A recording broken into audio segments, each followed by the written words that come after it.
and they're off.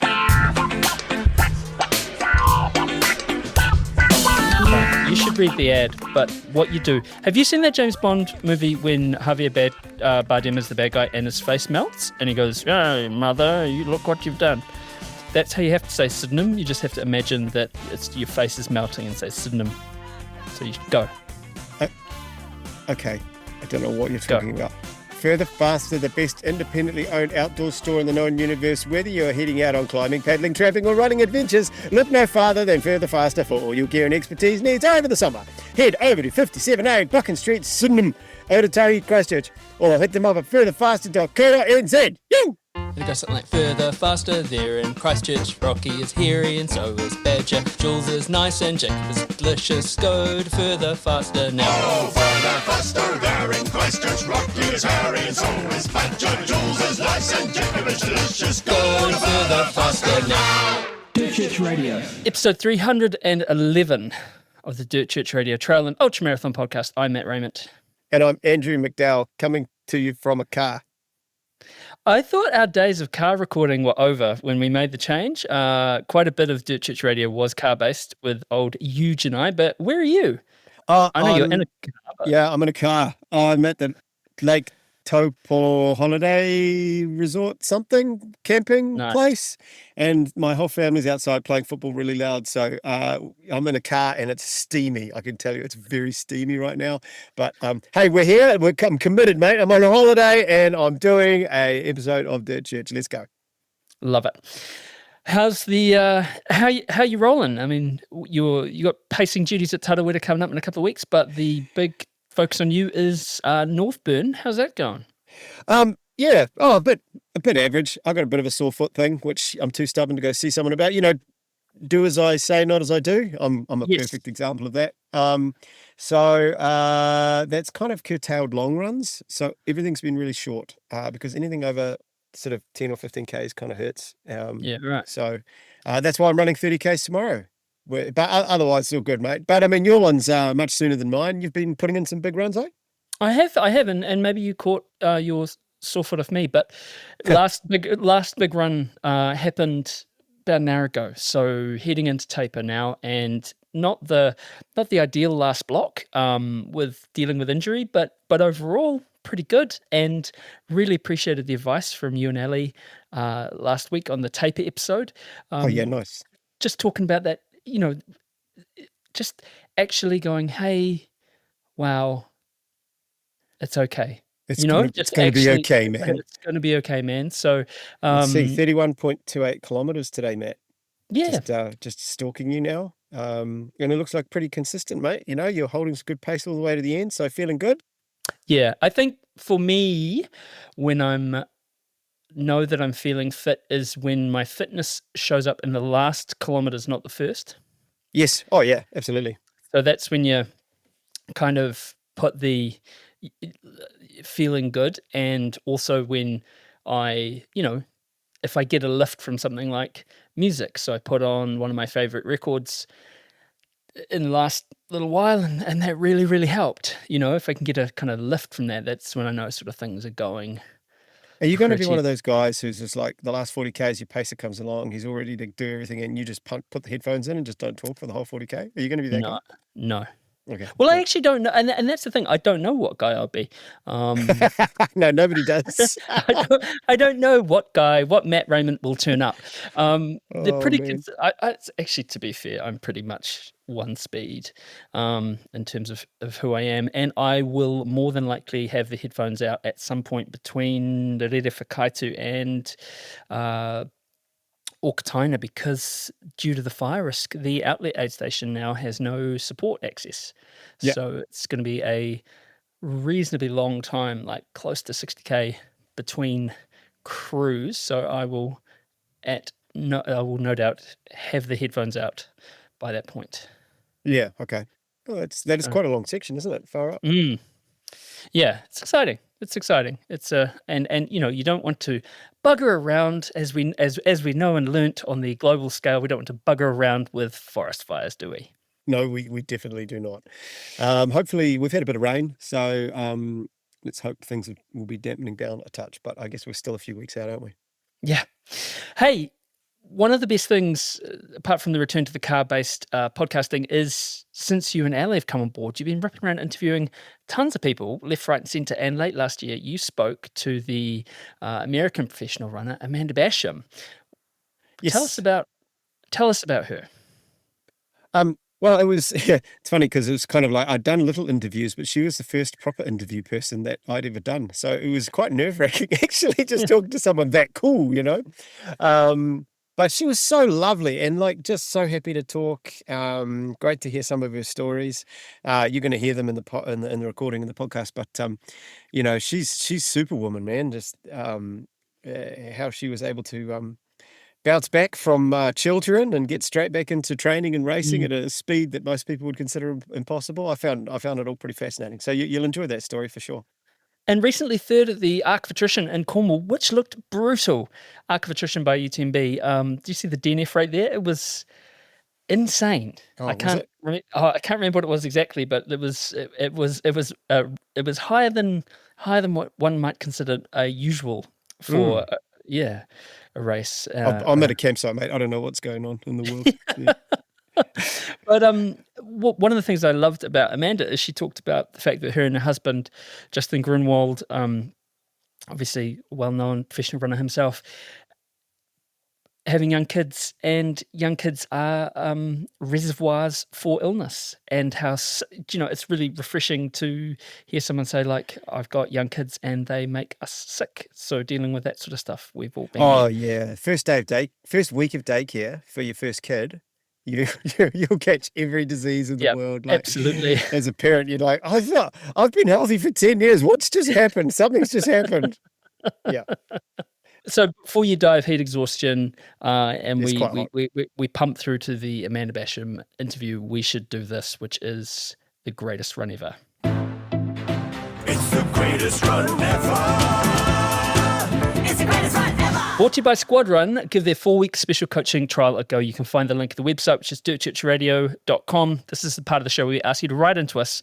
Tell us your greatest run ever. It doesn't have to be a race or a mountain summit. It might just be a run around the block. Something that's sung to you for some reason. Send them in to us at dirtchurchradio@gmail.com. And this is from Kate Jackson, all the way from the Blue Mountains. She says, "Hi, Ali, Andrew, and Matt. I wanted to send in my greatest run ever. I hope you enjoy. My greatest run ever starts 8 days before running through the start chute. It was remarkably hot. The Gary-weird slabs of rocks radiated a tale of the heat that had been and the heat that promised to continue before the rain set in.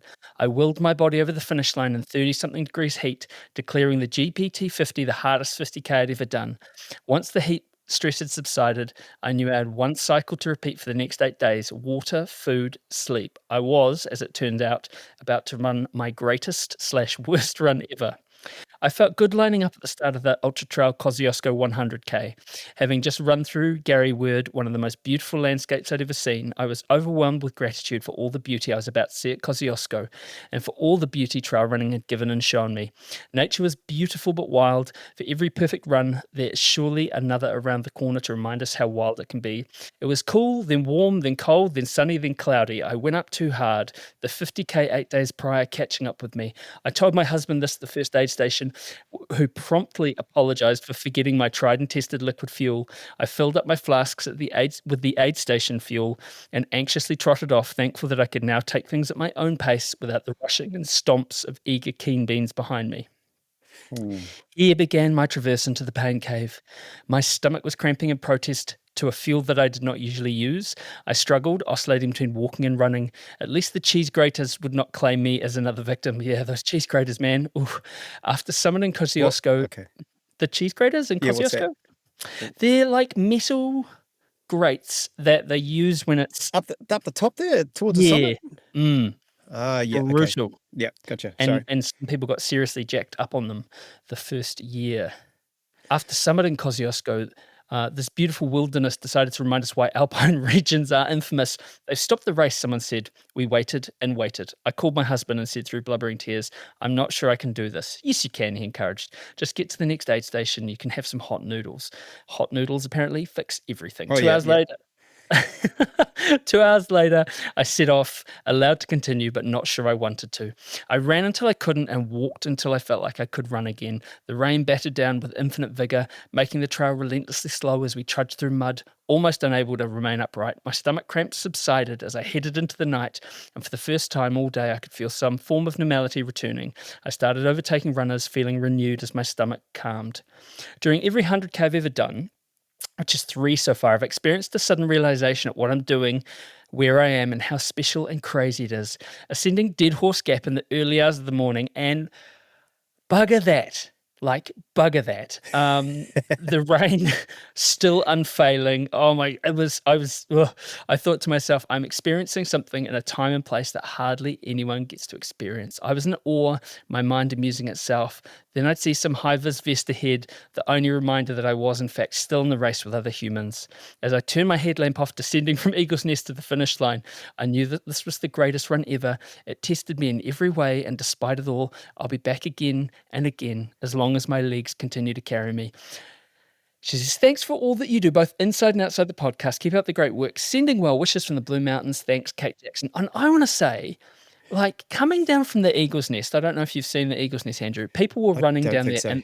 in the dark without their headlamps on. And that is, no one died, put it that way. Why were they doing that? I don't know. Huh. Maybe Australians have superior night vision. I'm not sure. We're not giving them any credit. I just want to know from Kate, when's the divorce? Because that guy for getting fuel, come on, bro. You think a pot of noodles is going to make it up? Bro. Jeez. Okay. All right. Yep. Well, that's amazing, though. So, in a space of 8 days, Kate ran a 50K and a 100K, and that was at the Grampians, which we now know is more correctly called the Garraword region or area of Australia. So that's super cool. Incredible. That is some incredible, incredible stuff. And now I'm very, very excited to bring you the conversation that yourself and Ali Pottinger had with ultra athlete, endurance coach, and amazing human being, Amanda Basham. All right. It is with great pleasure. Amanda Basham, welcome to Dirt Church Radio. Thanks for having me. Yeah, I'm excited to be here and talk. Where are you getting you from? Are you, is it Colorado? Yeah, I live in Boulder, Colorado. Oh, the Mecca, the ultimate. Oh, yeah. Yeah, we're up in the mountains, though, so we're out of town. We're still Boulder, but we're a little bit removed from all the busyness, so whenever we need some training buddies, we go to town, but we can also just kind of chill out here in the silence if we want. Because on my mind, it's just a town where there's literally just hundreds of epic trail runners just all the time, just running around the place. Is that relatively? Oh, there are. Yeah. I mean, there's certain spots where, if you're going to go do a run there, you're going to see Olympians. I mean, and not just runners, like triathletes, cyclists, just everyone. It's a weird but really cool bubble we live in. How high is it there above sea level? Well, town is only about, I think, 5,400 feet. But we live up in the mountains, so a little higher, so we're at 7,600. Oh, my goodness. Yeah, it's hard running out here. I did a hill workout out here today, and it was, it's really hard. It's well over 2,000 meters, isn't it? It's about 2. Yeah. I'm trying to do maths in my head, but yeah, it's a lot. I think it's like 2,500 meters. That's got to be a huge advantage when doing some of these mountain races, right?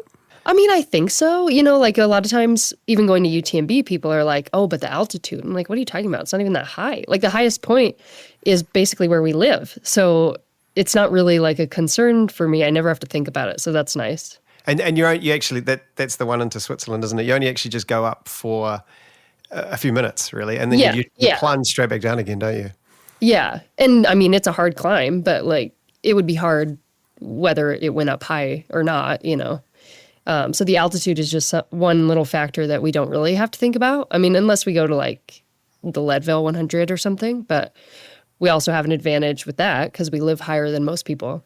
Yes. Yeah. I mean, I find even 2,000 meters suddenly feels hard, unusually hard. I live at 30 meters, so it's quite a shock. Yeah. Well, I grew up at sea level, or we were probably at about the same. We were at 100 feet maybe. In Oregon, and it was definitely a change when I came out here. And it probably I felt like it took me a full year to feel okay at the high altitude, and then now I'm fine. But wow, it was just like a little bit of extra suffering like every day for that whole year, and then I finally felt good. When did you move there, Amanda? Well, the first time was in 2015. And then I left for a job in Utah and was in Utah for a couple of years and then came back. Oh, good old Utah. Gee. Yeah, Utah's nice too. Yeah, I've been through there. We got pulled over by some cops in Utah once, but that's a story. That's a story for another day. Let's talk New Zealand. Your relationship with New Zealand. You've obviously been to Tarawera a few times. I mean, how did that sort of enter your radar? Why New Zealand? You know, I don't remember the very first time. I think, the sport is small and everyone, in the grand scheme of the world, it's pretty small. And so I feel like for the first few years of running professionally, I basically just traveled the world with my friends. It was pretty cool. Amazing.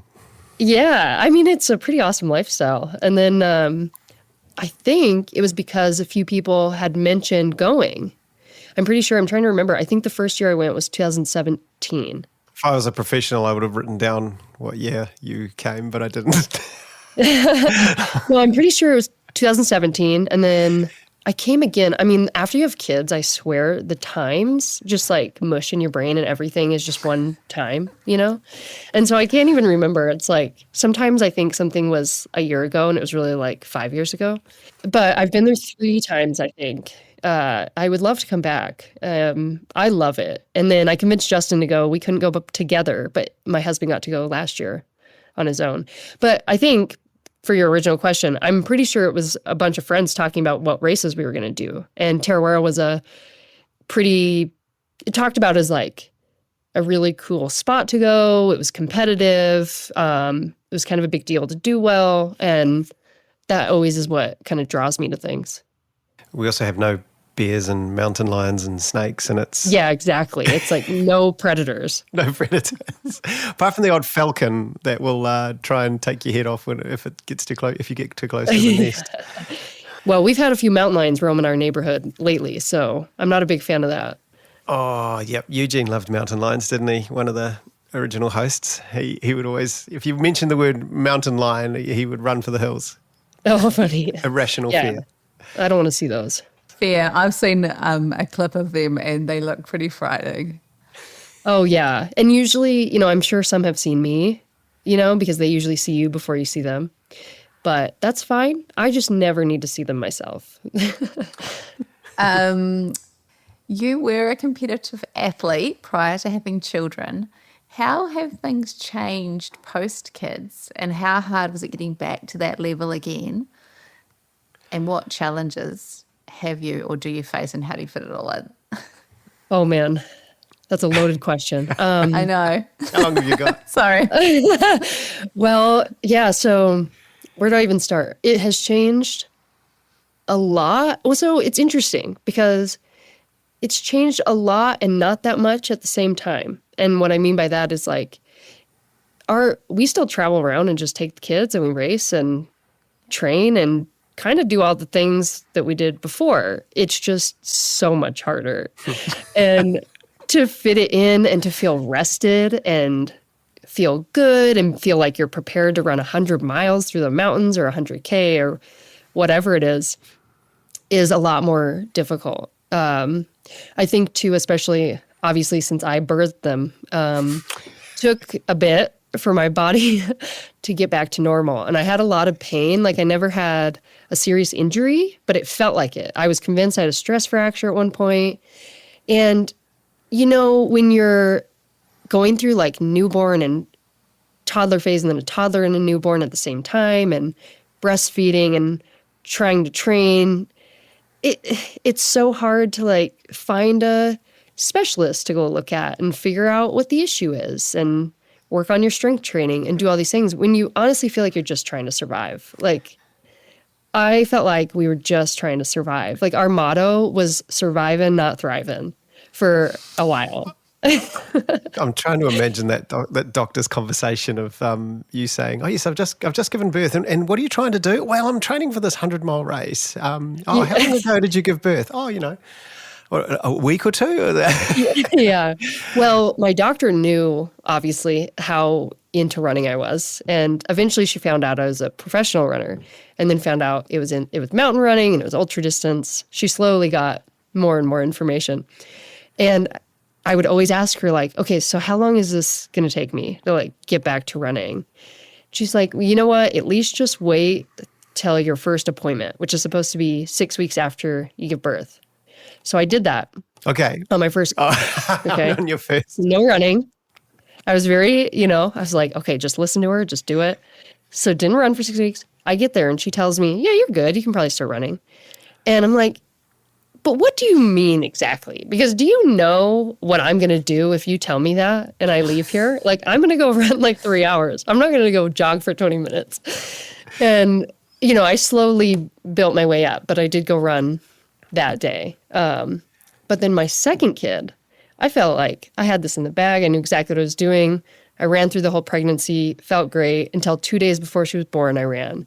What? And then I only took a week off after. I was joking when I said a week. You actually only took a week. I only took a week the second time. Oh, my goodness. Yeah. I mean, whether that was smart or not, I'm not sure because I had some pain for a while, but I'm good now. They do say, I mean, I know I'm just a male. I'm not entirely qualified to comment on this, but I'm going to try anyway. So long as you were already doing it when you got pregnant, as far as some sort of a form of exercise, you can continue to do it, but don't take up anything new. Is that still doctor's advice? It is, and they're learning more and more about, like, obviously activity is good and women shouldn't just sit there for 9 months and do nothing. I think it's really hard. I think before this was my theory on it, the safe answer for doctors was, yeah, don't do that. Because there wasn't studies, like you can't really study pregnant women. You can't tell them to go run 1,000,000 miles and see what happens. You could try. It's, like who wants to be the guinea pig for that? You. And so luckily, I mean, a lot of advances had happened by the time I got pregnant. And at least we were at the point where they said, whatever level you were at, you can continue until it starts to not feel right. And that seems very vague, but once you're pregnant, at least I totally understood what that meant. It was like, I felt good. All of a sudden it was like, oh, this is weird. And then I would stop. And sometimes it would just be for that day. Sometimes it would be for a few days. And then you'd feel good again. You could just, at least I could just go run a little bit at least. So that was the main advice. Pretty much the only advice I got was you can stick to what you were doing before. But again, I mean, at the beginning I had to be like, okay, but listen, lady, do you know what I was doing before? Like, I don't think you'd advise me to go run UTMB right now. So, they're also basing it off of what is normal for people to do. And so I think it's a little hard to give ultra runners some of that advice, Well, how long are we talking from birth of second child to first race? 7 months. And how long was that race? I did 100K. 100K. Yeah. It was all right? Did it feel okay? Well, I finished it. I got fourth. It wasn't bad. Oh, sure. That's good. It was the Bandera 100K. Okay, so, and I had some issues. I had mainly GI issues. Okay. Which I think totally made sense, especially now, like looking back on it. Your core just gets ripped apart after you have kids. And it's like, I mean, trying to run 100 miles and then take in food at the same time, I mean, your body just does not want to do that. And it kind of can't. And so I had so many GI issues, but I still managed to get fourth. So I was pretty happy about it. And then 5 weeks later, I actually went to Tarawera. Oh, wow. Really? Okay. Yeah.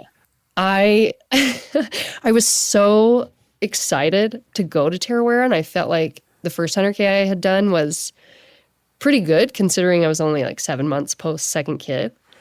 And I was way too excited and went out way too hot. And I think I ran a 50K PR in the 100K. And then I died a slow death. It sounds like a classic Tarawera 100K race, to be honest. Yeah, exactly. Yeah. Everyone goes out so hard, especially through all the forestry trails there. You just feel like you're $1 million. You've been tapering. You feel great. It's not too hot yet. Yeah.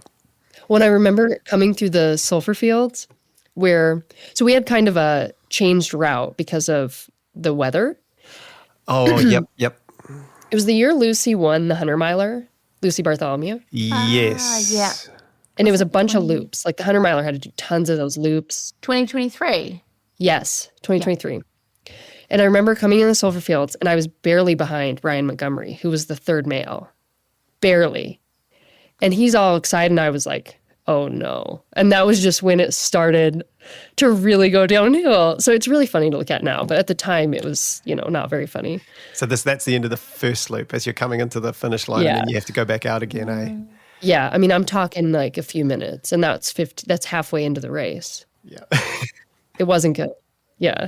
That was a hot day. It was fun though. I still finished. It's quite amazing. It's interesting, like thinking about, because you came into pregnancy as a sponsored athlete, like were there any kind of, obviously like you're probably feeling pressures, like you're still sponsored by the same company, I believe. How did that go for you? Because often with sponsorships, I don't know if, I don't have a great understanding, but I probably have a better understanding than most listeners. But often sponsorships kind of, dictated by performance. So what happens there? Yeah, I think there's still a long way to go in how you compensate someone when they can't earn like bonus money. Because obviously, even if someone keeps your same contract, you're clearly not going to earn that bonus money. You're not racing. And then postpartum, you're typically not racing for a while. Also, like 7 months postpartum for me was early. Like people thought that was a little crazy. And, No comment. maybe you could do the shorter distances, but still, even those, they're just, they're so fast. Like even that's hard too.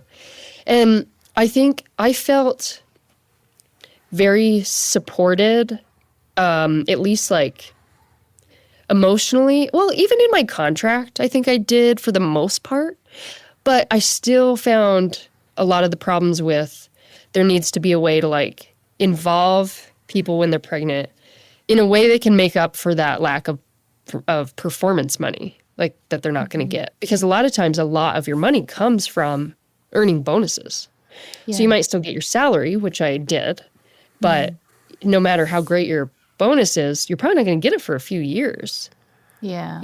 Realistically. Sometimes people will. There's people who do incredible things. And I even did pretty good, but a lot of times you don't get money unless it's like top 3 or winning. I was wondering what is a bonus? Like how high do you have to place for bonuses? Yeah, typically a podium at least. It's a pretty significant difference between the amount you make from first to third, which is understandable. It's very hard to win a race.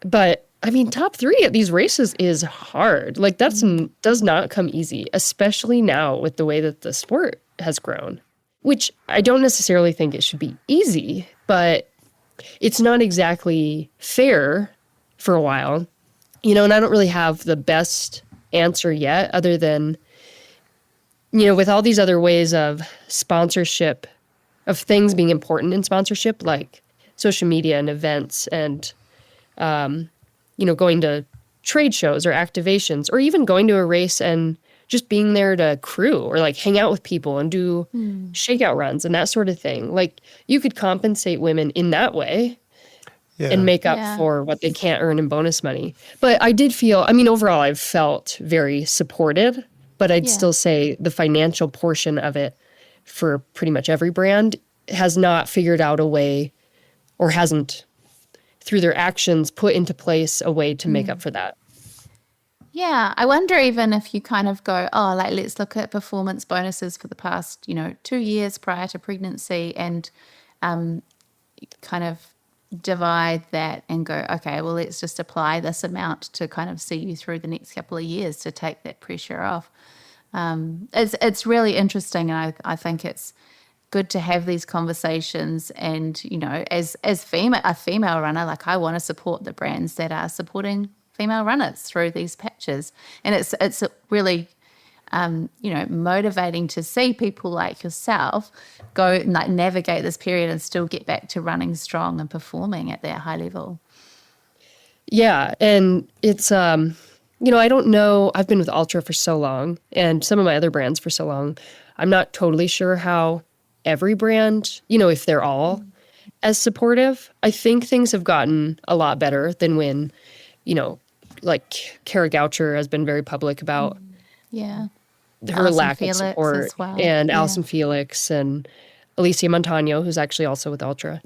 So it's come a long way in that sense. Like it used to be that pregnancy was considered an injury. And so Whoa. a lot of contracts, I mean, no joke, this is crazy. A lot of contracts, the wording is that if you have an injury and you can't race for 6 months, then your contract gets either cut or canceled or whatever. And then it's another few months. And then if it hadn't been canceled yet, it's canceled. Like that's how a lot of the contracts were.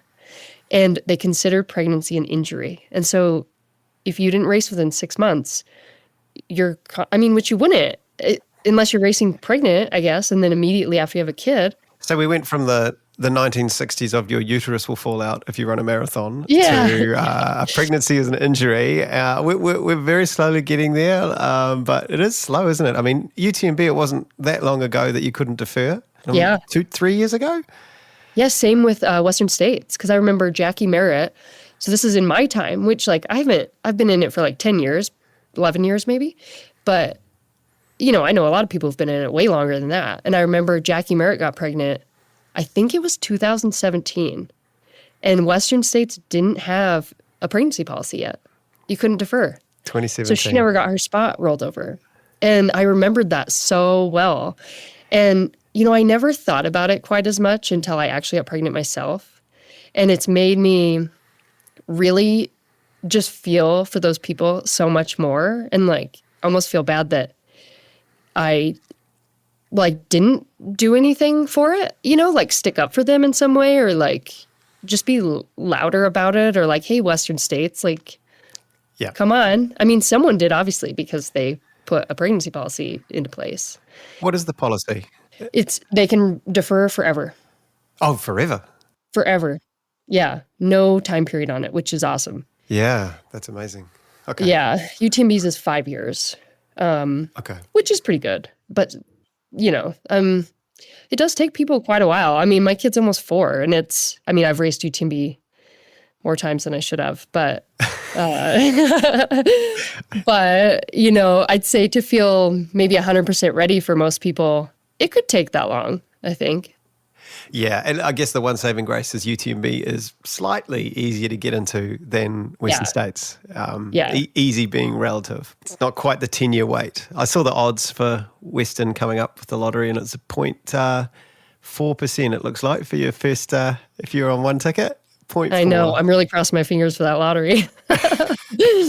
Yeah. Have you got a bunch of tickets in? I only have 2, I think. Okay. Well, 2 years worth. So that's doesn't it double? So it's 4 tickets or something? Yeah, I don't know. I don't know. It's a very low chance. Yeah. I'm also going to Chianti to race. So to attempt a golden ticket. But I've heard that's going to be hot competition there. I know in the men's race, I don't know about the women, but I was told recently who was racing. I can't remember now. But I remember thinking, whoa. Oh, Martin was talking about it and he was saying, there's some really hot competition there. It's going to be quite a watched race, hey?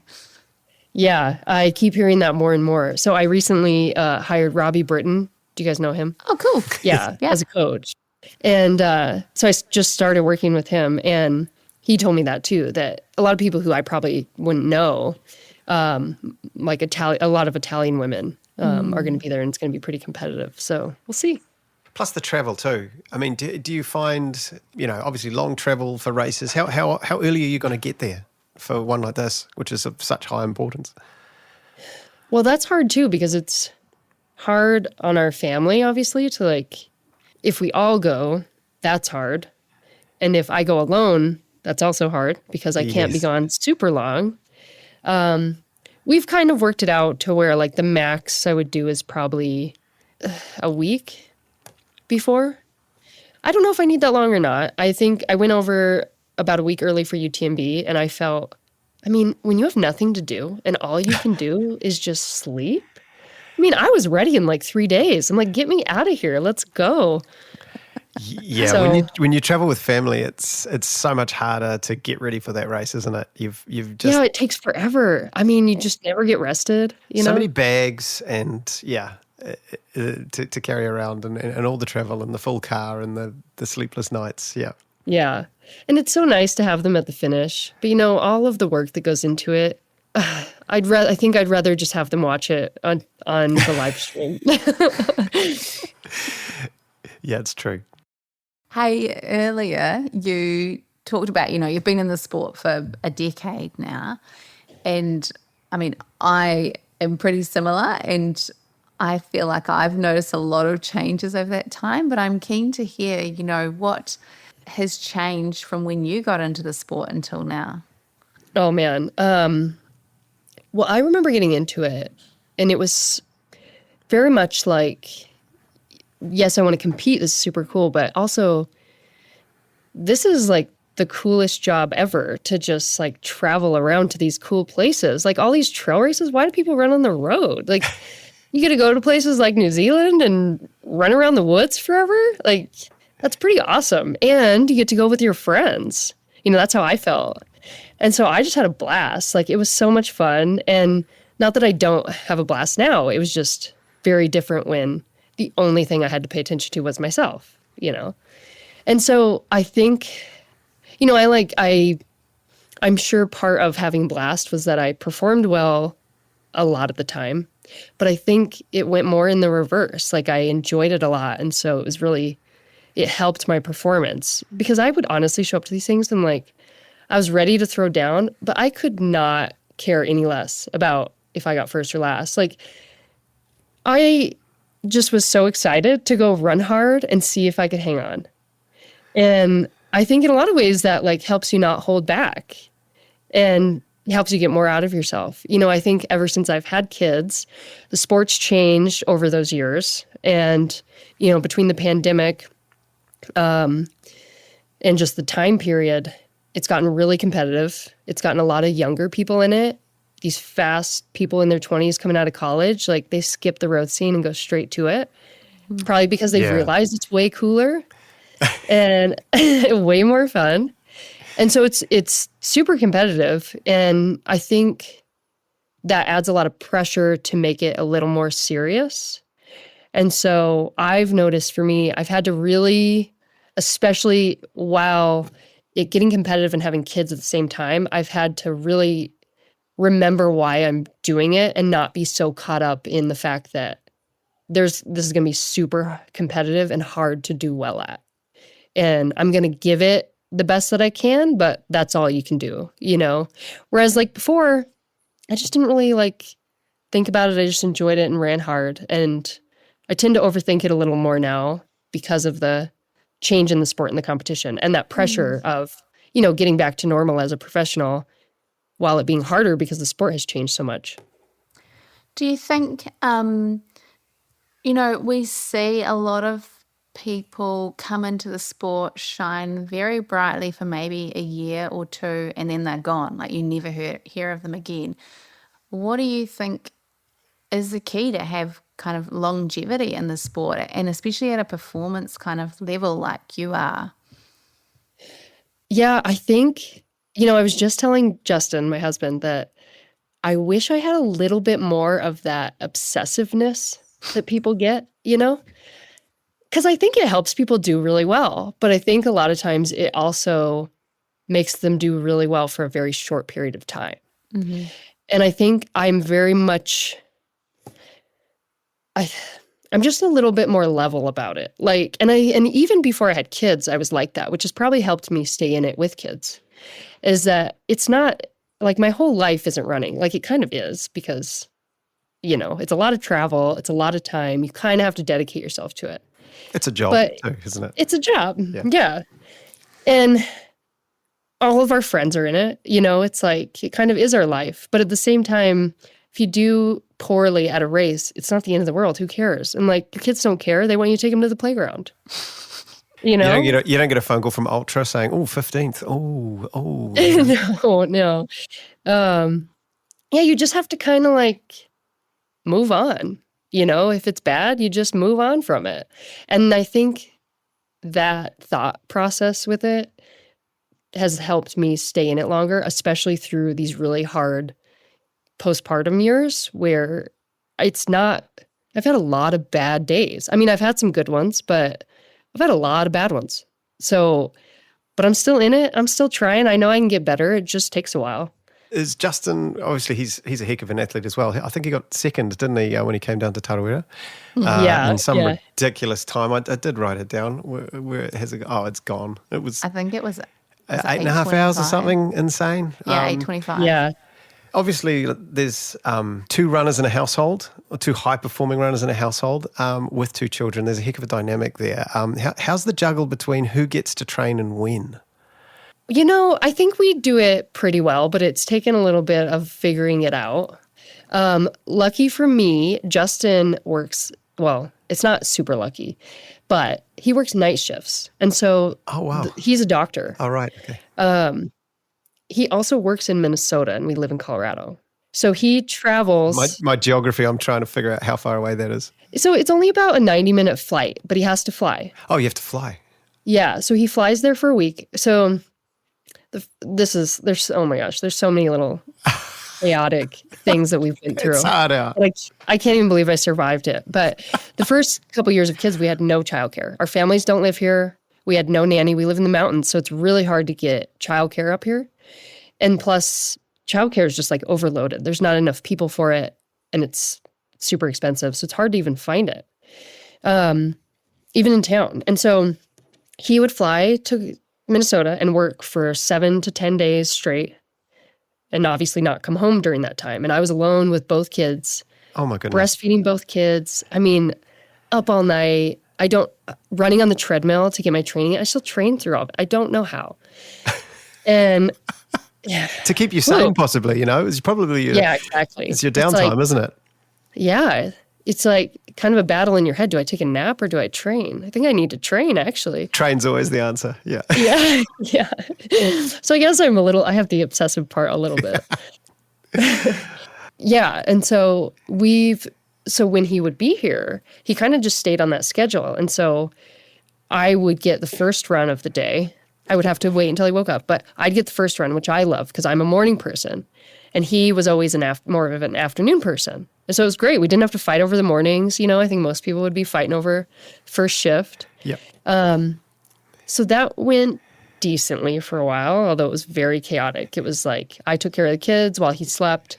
Then I ran. He took care of the kids. Then he ran. And it was like bath time, just the day's over. I'm trying to imagine him coming home after 10 days saying, "Oh, honey, I'm so tired." And you'd be like, "I don't care. Take them. Yeah. Take them." Well, he would say that. And I'd be like, "Are you kidding me? You're tired?"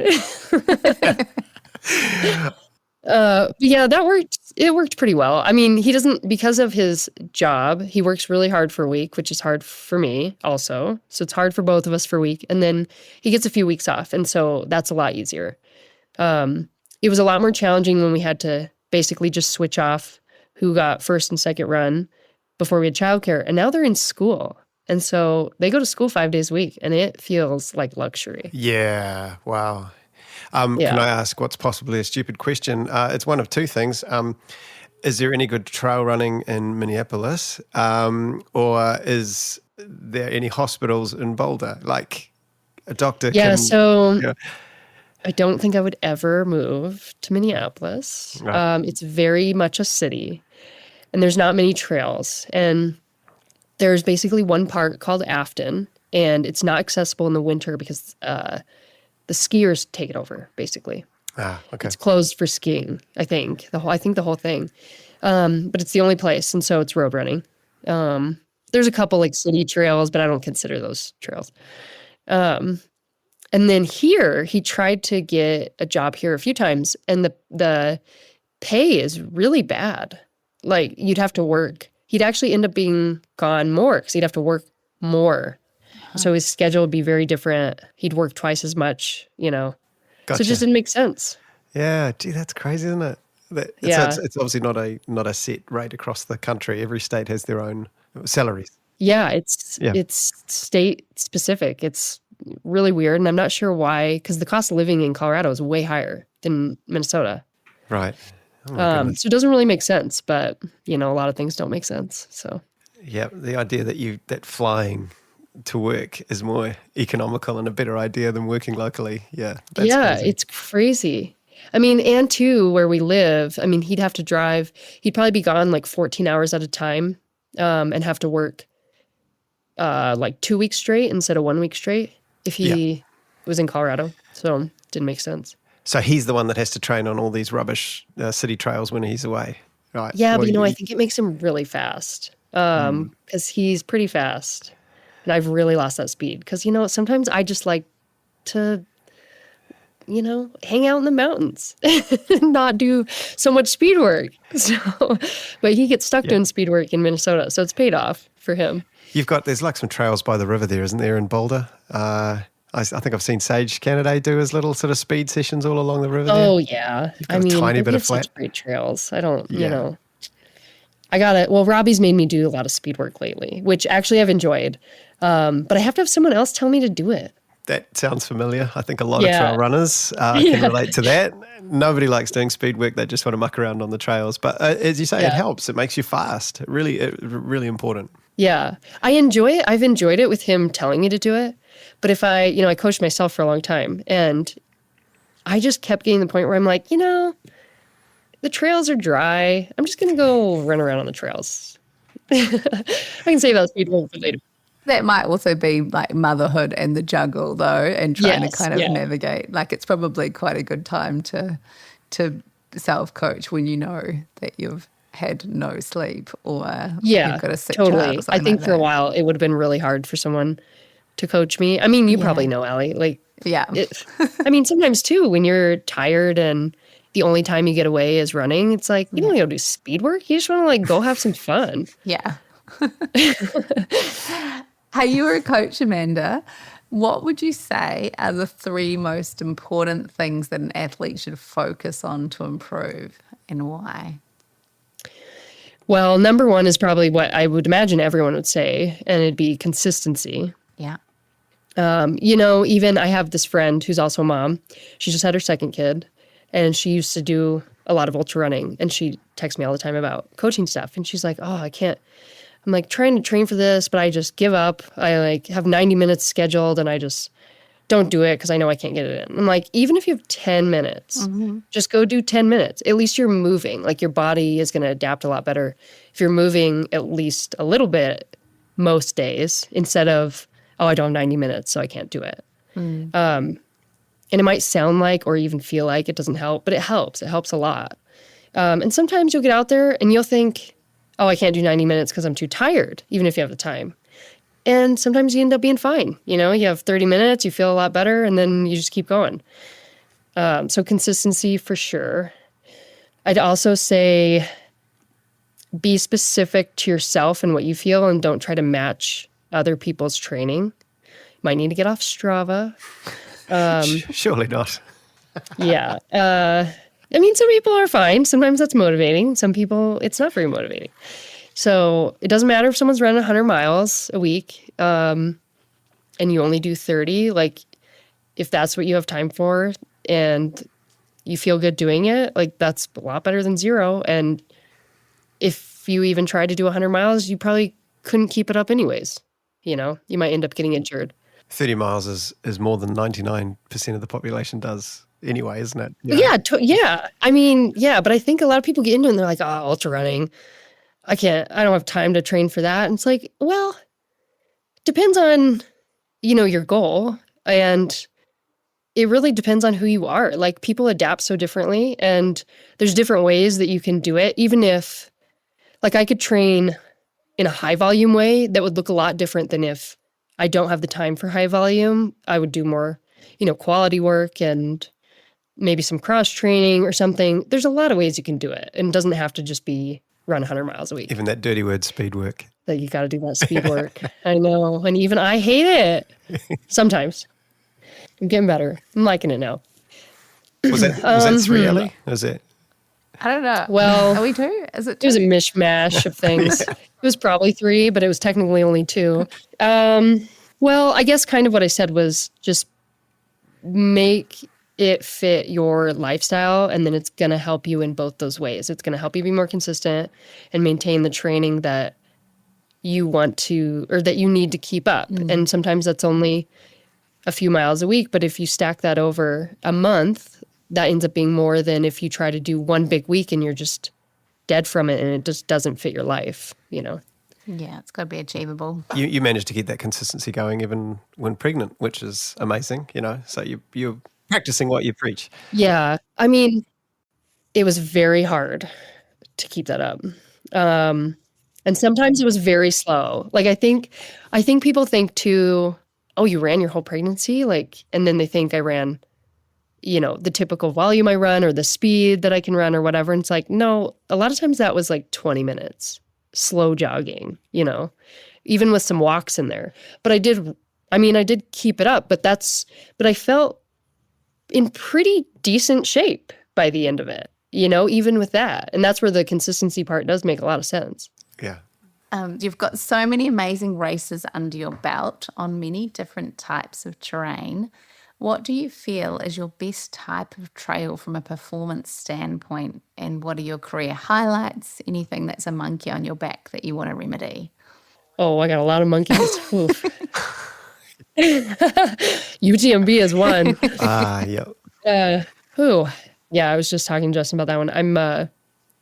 Think I'm taking a year off of the big UTMB, but I'll come back to that one eventually. I've got to do that one a little better. But I think what I enjoy and what I end up being better at is mountainous, but not technical. Okay. And so, I mean, my second at CCC, I think, shows that because it's not technical, but it's pretty mountainous. Yeah. But it's weirdly fast. Like you can run so much of it and pretty quick too. And I think that's what I do best and what I enjoy. Depending on who you are as to how fast you can run that terrain. Well, yeah, it's all relative. Yeah, it just makes you feel better. I think you're in about 29, late 29s, is that right? Hours for UTMB, your last UTMB, is that right? Oh, the last finished. Yeah, I dropped this year. 2023, I finished it. It was, 29 and a half hours. And see, you're not happy with that, but you beat me by 6 hours if that makes you feel any better. Well, I was on track. I mean, I'm surprised I didn't see you out there because at one point I was on track for like 36 hours. Oh, right. And then, wow, that's a rally. Yeah. Well, and when I was told that, okay, this is why people always should keep going and never listen to that stuff. Because it's so long, it can really turn around a lot. Because I was on pace for that. And I was like, man, you know, I just can't. I just can't what do that. What sort of losers would take that long, man? I'm like, I just don't want to do that much longer. It was a rough day. You know, I had some sacrum pain I was dealing with still from post-kids that I've finally figured out. And oh, good. My friend, luckily, came up to me. He was having an awful day. He should have been well ahead of me. And he came from behind me. And he was like, no, we're going to finish. And I was like, damn it, Matt. And I went with him and we finished and we took off, 6.5 hours from that estimated time. So that's huge. It's amazing. It wasn't bad in the end. Yeah. Obviously it's lottery season. You've got 2 tickets maybe or 4. Hard Rock, is that on your radar? Well, because I dropped UTMB, I actually can't even enter it. Ah, man. I know. They have a very short list. It is, yeah, true. But I'm going a little bit different route. I think I've finally figured out my postpartum pains that I had. I got a strength coach and figured out some issues that I had that was giving me this bad sacrum pain that made me think it was a stress fracture. It's totally gone now. And so I'm able to do that speed work that I hated for a long time without any pain. And so I'm kind of going the other route where I'm going to do some faster stuff. So taking a year off UTMB, I do really want to get into Western States. But as we all know, that's pretty fast. Yeah. So I'm going to Chianti if I don't get in the lottery with my small odds. Going to Chianti. Hopefully I can get a ticket there. If I don't, I'm going to do Broken Arrow, some shorter stuff, and then CCC. Cool. Brilliant. Are you able? I don't know how personal it is, but there may be some people going, I have this same problem, sacrum. Sacrum. Yeah, you've obviously gone to great lengths to figure out what was going on. Was it one of those eureka moments, or was it something that was just, no, there's no magic fix to this, I need to do all of these things? So there actually was a magic fix. It takes some work, but it's somewhat of a magic fix. So you got to do your lifting and mobility and stuff, but it was my adductors. Okay. Which turns out is a pretty common thing that gets really weak in pregnancy.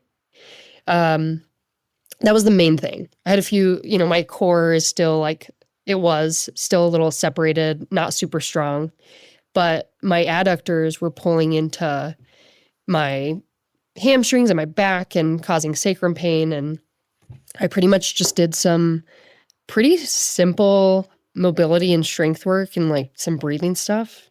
And it seemed to fix it. Oh, very, very happy to hear that. And it was, I know, yeah. I mean, I wish I would have went to this strength coach a long time ago because it really didn't take that long to fix. And I remember at Tarawera when I ran it and ran my 50K PR in the first half of the 100K, that my sacrum was killing me. And that whole second half, I was just, because faster running really hurt it a lot.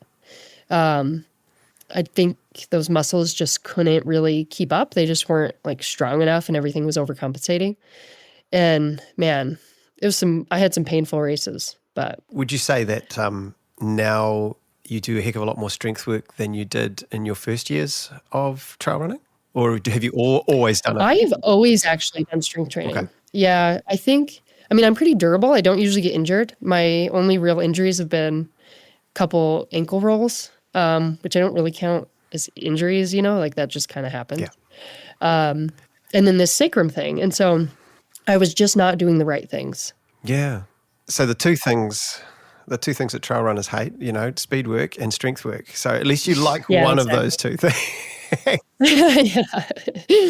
Yeah, I came from a fitness background, and so I was always into strength training. I used to be a personal trainer in a gym.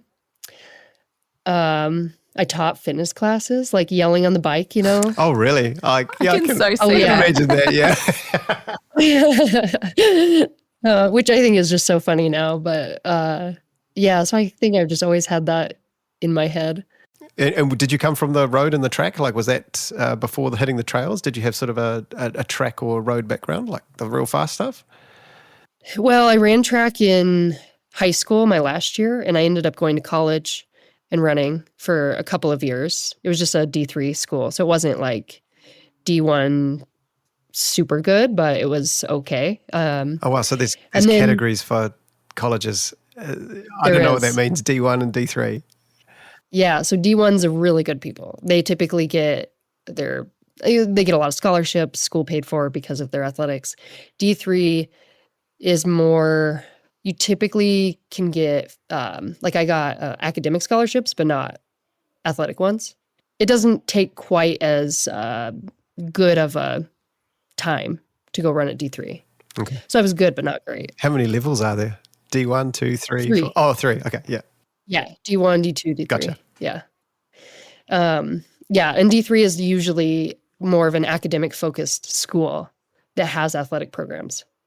Yeah, so I ran there, and then I didn't really like the college vibe. It was, I don't know, I just didn't mesh with it. It was a little too serious. They'll go through some serious lengths to be good, and I was just like, I'm not going to do that. And I'm just way too, probably the fitness background, I'm way too, health focused to do some of this stuff that's just, not good for you long term. I want to unpack that, but I'm not sure if I should ask the question. What sort of stuff? Well, not doping or anything like that. At least not at our college. Okay. More the fueling part and losing weight and that sort of thing. That's pretty common, or it was at the time. Coaches screaming at female athletes to lose weight, quite a common theme, wasn't it? Yeah, it's pretty common. I think it's getting better, but I wasn't into that. And I quit and I went and ran some road stuff just on my own for a couple years. And pretty much almost immediately found out about trail running. And then within a couple years, then I was like, what am I doing this road stuff for? This is way better. Yeah, I definitely agree with that. The occasional road run's a bit of fun, but yeah, trails for life. Yeah. Yeah. I think we can probably ask Amanda. Well, first of all, say thank you so much for joining us. It's been a really fabulous chat, and lots of thought-provoking is probably the right word to use there. And hopefully that's good. Yeah, no, it is good. And we're going to ask you the question that we ask everyone who comes on Dirt Church Radio, and that is, Amanda Basham, what is your greatest run ever? Oh, man. Well, first of all, I feel like I need to mention the fact that it's gotten really dark around me because it's now dark outside and I don't have my light on. We can't see your amazing red hair anymore. It's gone black. Yeah, kind of popping out there. Oh, man, my greatest run ever of all time. It doesn't have to be a race or a mountain summit or can anything be like that. It can be anything. beating Justin at a 5K, whatever. Well, you know what? Actually, one time after Tarawera, I love Tarawera, but after Tarawera, I went and ran Shot Over Moonlight Marathon. Oh, cool. That was a really cool experience. We flew in a helicopter to the start. right, It was the coolest thing ever. And I'm like, talk about a way to get stoked for a race. This is awesome. And Madge was actually there, Sally McRae. I thought a couple, Nancy, I think she beat me. Shout out to Nancy. Yeah. Oof. She is fast. Talk about fast people. Yeah. That was super cool. I mean, I have so many good ones, but I really did like running there. I think the whole experience was super cool. But there's so many good trails here too. I remember one of my first introductions to trail running was running in the Marin Headlands. Do you guys know of that area? Yeah, north of San Francisco. Is that right? Over the bridge? Yeah. Right outside of San Francisco. I mean, to go from like road running and not understanding what trail running is and then running around the Marin Headlands it'll suck you in easily. It's so nice. I mean, such fast, big, beautiful mountains, and it was amazing. Is that redwood country? Is that where all the big giant redwoods are? Yeah. Yeah. Yeah. Yeah. You live in a beautiful place. I mean, I don't know. Ellie and I both live in cities. The thought of having all these incredible trails right outside your door must be amazing. These are obviously decisions you've made. You're there for a reason. Yeah, and even still, I've ran these trails. So there's a trail down the street 2 miles from our house called Walker Ranch, and it's an amazing trail. I don't know why I like it so much, but I've ran it since I think the first time I ran it is like 2012, and still I'll stop and take photos. Aww. And I'm like, you know how many photos I have of this trail on my on my phone from the last 12 years? Like, this is crazy. But it's so, like, every time I'm just like, wow, this place is awesome. And is snow a problem, like getting outside in the middle of winter? Can you still get out there, or is it a bit rough? It has rough days, but it's really pretty mild for like a mountain wintry town. Like, we get quite a bit of snow, but if up in the mountains is a little too much, we can just drive down to town and it's pretty nice. Awesome. Well, thank you so much again. I'll stop asking questions. Yeah, questions thanks for having me. Yeah, no worries. I got answers for days. We wish you luck with your next race. Hopefully that golden ticket comes your way. Yeah, thank you. And a magical 2025 follows as a result. Oh, thank you. Yeah, hopefully that'd be ideal.